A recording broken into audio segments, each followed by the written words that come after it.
What role do they play? Because it's one thing to be like, ooh, you just got hit hard, and you know, sit back and be a spectator, or be actively involved in. I don't think that's the opposite of gentrification. I actually think it's resistance. Okay. I think the opposite of gentrification is being able to exist without question. When people move into the Central District and take it over, they do not question whether or not they belong there. They just move in, they buy the property, and they change the culture of the space. There is no question for white folks about whether or not they have a right to exist here, however they want to exist.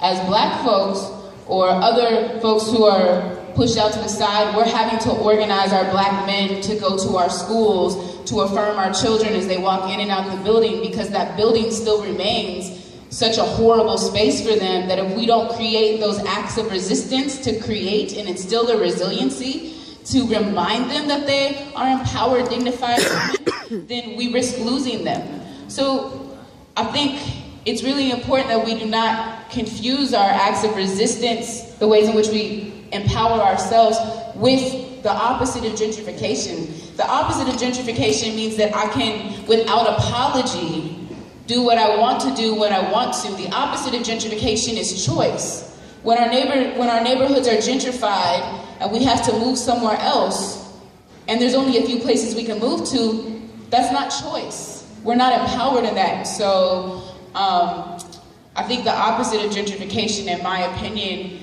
would be to no longer have to exist in a setting where I have to create pathways by which white supremacy and capitalism and patriarchy are not able to kill me as they exploit me. It would mean that as I create hip-hop, as I make music, I don't have to worry about someone biting it or taking it or making money off of it that I will never see. And I don't